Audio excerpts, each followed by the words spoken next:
So week one, we're going to be talking about respect. A lot of you that have had first T classes with us in the past already know about the first T code of conduct, the 3 types of respect, but we're going to review it today. We're going to talk about maybe some more in-depth cases that maybe we didn't go over when we were in class.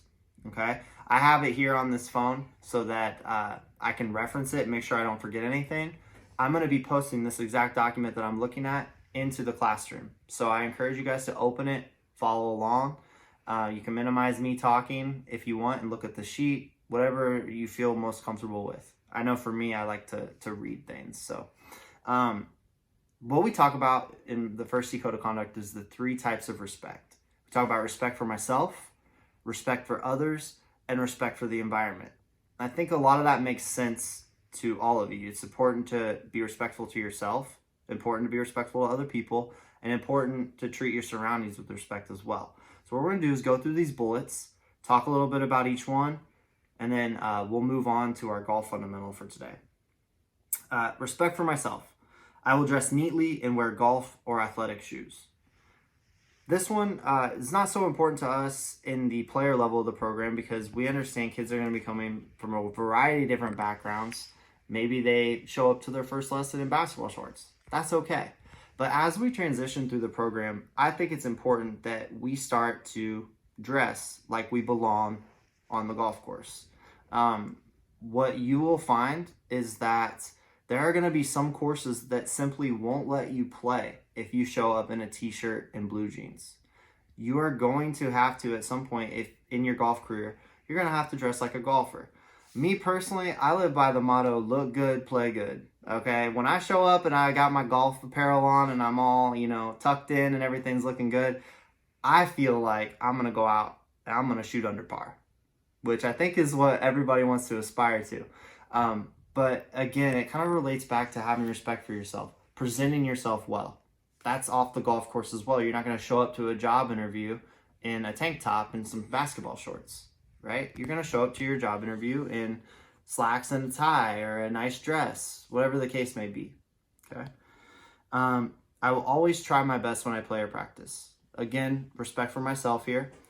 This is so important, guys. I cannot stress enough how much kids struggle with this. I struggle with it. I went through first tee as a child. I played high school golf. I still struggled with respecting myself in this way. My outlook, my attitude when I'm out playing golf. If I made a mistake, it could cause my wheels to fall off and derail my whole round. I think the most important thing that you can do is realize that what we're doing and what we're playing and what we're practicing, it's a game, it's a sport. All right, it's not life or death. If you make a double bogey on hole 2, that doesn't mean that the rest of your round is over. The older I get, the more resilient I become. If I make a double or triple bogey now, then I just go out on the next hole and think, all right, let's birdie this. Let's get back into this.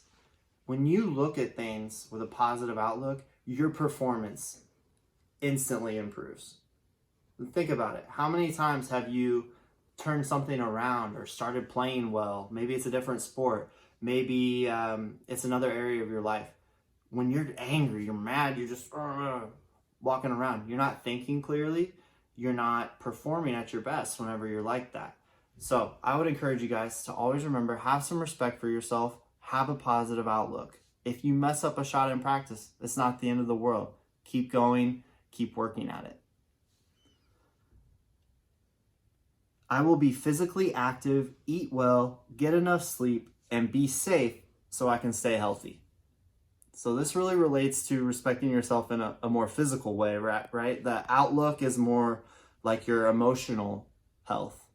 This really deals with physical health. What you put in your body directly impacts what your body's going to give you in return. If I eat a bunch of junk food, guess what I'm going to feel like? Junk. It really makes sense that way, especially this summer. Though we might not have regularly scheduled first tee programming, there's going to be beautiful days where you can get out to a golf course and play or practice.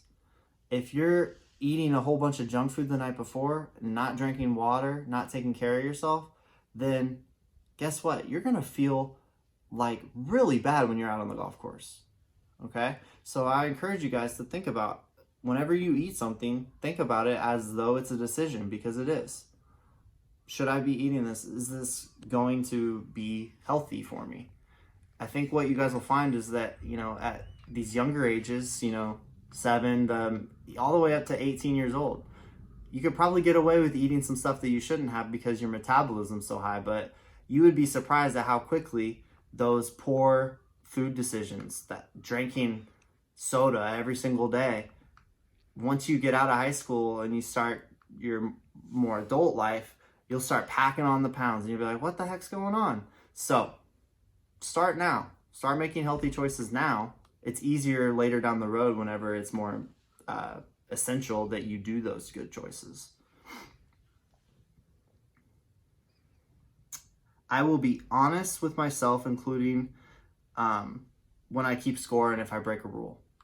This one is, I think that this, for me personally, is a really important one, because how good would you feel if you went out and won a golf tournament, but you shaved 3 strokes off of your score from what it actually was? Would you feel like you earned that victory? Would you feel proud of your accomplishment? I think for most people, the answer is no. I know for me, it's a humongous no. I don't even cheat in video games, guys. Like, no stakes at all. I just don't feel good when I bypass the rules of the game. And I think that everybody here that's listening that has played golf in a tournament or at the high school level, you guys all know that it feels so bad when you see somebody that you kind of know they like to cheat, they like to shave strokes, they like to magically find their ball when they're walking over in the trees, right? That feels terrible to play against. That person, if they're okay with winning that way, that's their own problem. But I want you guys to show respect for yourselves and not play that way. It's very, very important that you have that integrity, especially when competing. And it all relates back to that respect for yourself. Last thing, and we kind of already touched on this, so I'll be real quick. I will use proper etiquette and maintain my composure even when others may not. This is that thing where, if everybody's jumping off of a cliff, do you go and do it too? I guarantee that you guys will see, especially if you play golf in high school, you will see maybe even the majority of kids you're playing with having bad attitudes, temper. On my golf team, there was 2 kids that really would just have the worst attitude. I mean, I'm talking like taking clubs and slamming them into the side of their bags. I've seen a kid throw a driver into a lake. I've seen a kid snap his putter over his knee. It might seem cool to get that involved with how competitive you are and how good you're playing, but what I can tell you is, from the outside looking in, you just look like you cannot manage your emotions. And I think the best golfers in the world successfully manage those emotions, even in really difficult times. All right, so that's respect for myself. Moving on from respect for myself, we're now going to talk about respect for others. The first one on this list for respect for others really relates back to one that we've already talked about, but it applies in both categories: respect for myself and respect for other people, and that is following all instructions and safety rules. So obviously in first tee classes, following safety rules is really important. We don't want anybody to get hurt. Listening to your coach is important because we don't want anybody to get hurt. We want to get the most out of the lesson. I think this also could relate to like rules of golf, right? Respecting other people, respecting your competitors by not bending the rules into your favor. Make everybody play on a level playing field. Respect for other people. I will keep up with the pace of play on the golf course. We talk about pace of play like almost every time that we get out for a first tee lesson, because we want to make sure we get through our activities and that everybody gets to experience them. So if one child is coming up, taking 5 practice swings, and then stepping up to their ball, stepping off of it, looking at the shot, then stepping up to it, and then hitting it, it robs the other people that they're playing with of the experience of, practicing at the lesson.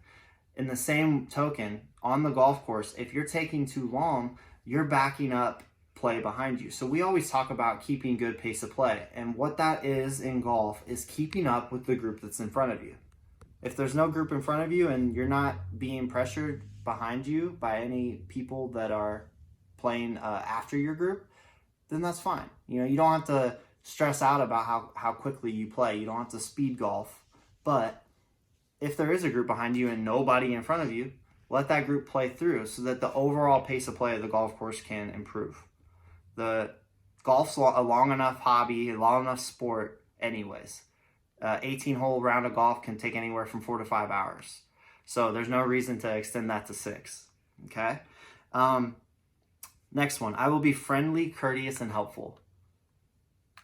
No duh, right? I don't got to tell you guys this. Every child that we see on a regular basis that, has been with us for multiple sessions, it is not an issue for you guys. I see so much courtesy. I see so much helpfulness in lessons. I see kids helping out their peers grasp something in the lesson that they're maybe struggling with. I've seen kids pick up paper cups, the trash that somebody else in their class had maybe missed the trash can or just left it on a table. I've seen kids picking up after themselves. It's awesome. I think that just being mindful of that golden rule, treat others how you want to be treated, or back in my day it was do unto others how you would have them do unto you. It sounds way fancier that way, but would you want somebody to do that to you? If the answer is yes, then you're probably in a good spot with the way you're behaving. If the answer is no, I would be upset if somebody did that to me, then you should probably reevaluate how you're interacting with other people. I will remain still and quiet while others are playing and have fun without being loud and obnoxious. Golf is, we're not, hoity-toity, this is the library kind of sport. You can have fun. You can, celebrate on the golf course. What we do try to avoid is a situation where somebody addresses a golf ball, stands up over it, is getting ready to hit, and then we go, hey, Mike, how was your weekend? Talking in their backswing, because that's really rude. That's seen as a very rude gesture in golf. And if it does happen, because accidents do happen, I think it's an appropriate situation to apologize to that person and say, hey, look, man, I'm sorry. I didn't see that you were standing over your ball. My bad. My B, as the kids say. Just, be aware of others. Next one, I will be a good sport towards others whether I win or lose. Again, kind of a no-brainer. You guys have heard that before, but I think the major thing there is after a round of golf, let's say you're playing in a tournament, you might not have won, let's say somebody else in your group won. Be happy for them. Say nice shot when they hit shots, shake their hand after the rounds, present yourself well, because eventually that's going to be you winning. Maybe it's not in golf, maybe it's in other areas of your life. Maybe you graduate school and, that's something that somebody else struggled with. Just remember that no matter what, in your successes and your failures, you want to try to present yourself in the best way possible.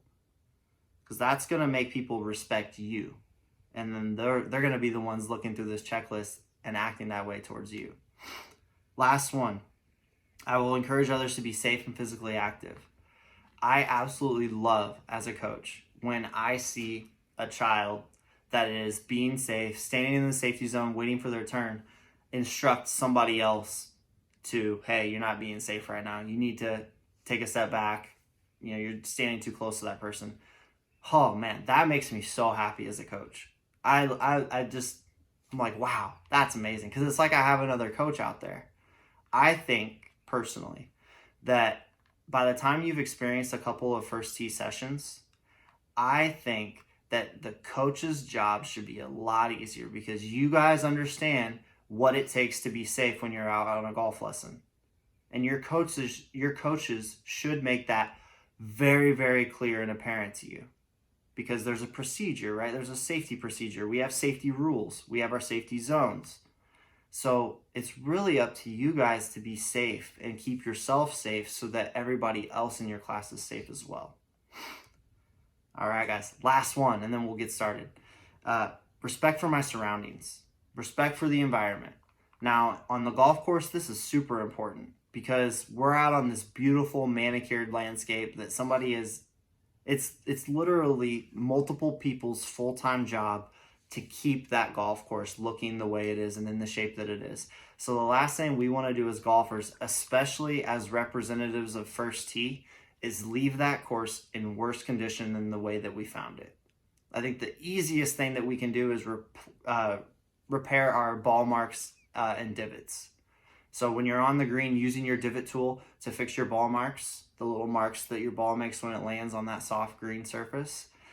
If you're in the fairway, you take a divot on your approach shot, replacing the grass back onto the turf so that when somebody else comes to the hole, it looks just like it did before you got there.